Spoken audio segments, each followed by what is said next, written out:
Baru MK mutus gitu aja heboh. Nah, tapi di sisi lain nggak pernah heboh menerima kemanfaatan reformasi konstitusi, amandemen. Apa? Bisa bikin partai politik. Oh iya. Ya, bisa ada Ahok, ya kan? Ada orang yang tadinya di daerah yang dimarginalkan, aktivis lah katakanlah seperti saya gitu kan, sepatu miring, kalau mau jadi pejabat, kan ada reformasi. Sementara dia sekarang ngomongnya pengen kembali ke yang asli. Waduh, saya kaget juga kembali ke yang asli. Hidup tuh perjalanan waktu. Bukan berarti saya menyalahi yang lalu. Hidup tuh perjalanan waktu. Berubah ya? Berubah, itu yang saya bilang harus berubah nih. Di 80 tahun Indonesia Merdeka, harusnya kita juga berubah. Ini enggak. Undang-undangnya berubah, undang dasarnya berubah, perilakunya berubah. Harusnya perilakunya pun berubah.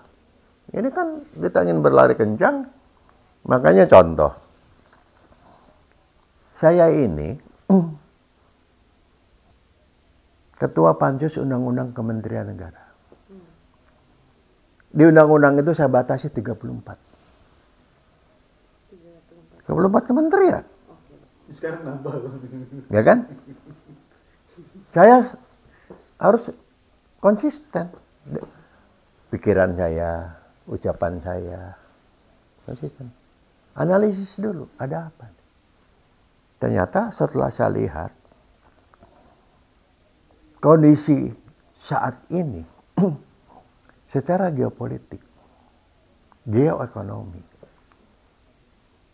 Indonesia hidup di tataran masyarakat dunia dalam tataran global yang penuh ketidakpastian. Transaksi, tarif, perang Ukraina, Rusia, ya, terakhir misalkan Palestina, Israel, perubahan iklim. Di antara semua negara ini berdampak. Nah, sehingga saya akhirnya kebijakan Pak Prabowo seperti ini, sebagai orang yang menetapkan 34, ketika dirombak begitu, kaget juga saya. Tapi kan saya harus mengikuti paradigma era terbuka.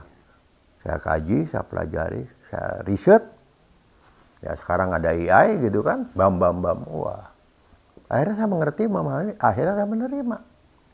Karena memang hari ini yang dibutuhkan itu oleh pemerintahan hari ini apa? Kita akan menjadi bangsa yang bernilai, berharga, punya kemampuan daya saing, bisa dihargai, barang-barang kita pun bisa kita ekspor dengan harga relatif sangat bagus, kalau mereka percaya. Nah, bagaimana mau dipercaya? Kalau di kitanya masih kupar kapir, cebong kampret.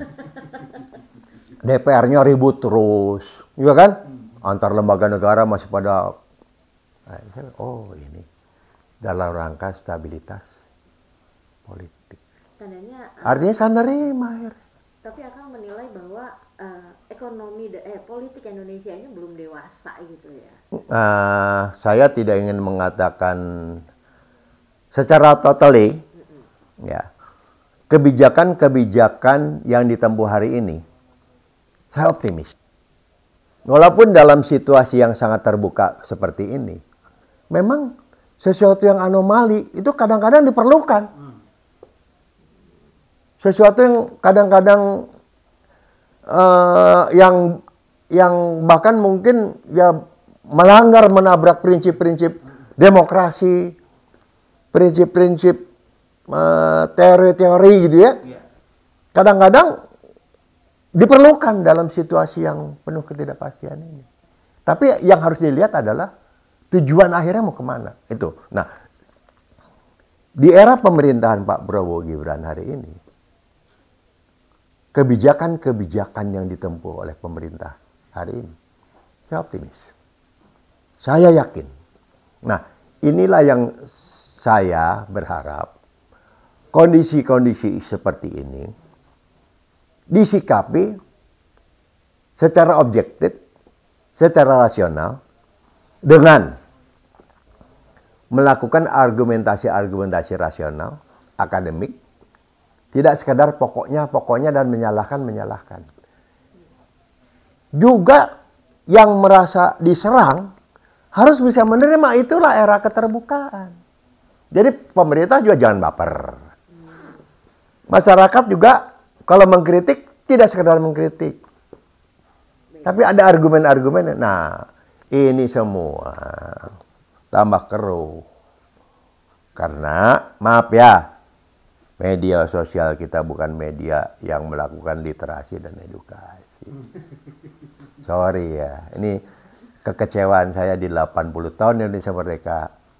Era digitalisasi kita, era media sosial kita yang sangat masif cepat itu tidak terlalu banyak memberikan kontribusi yang terbaik untuk kemajuan bangsa negara, bahkan sebaliknya.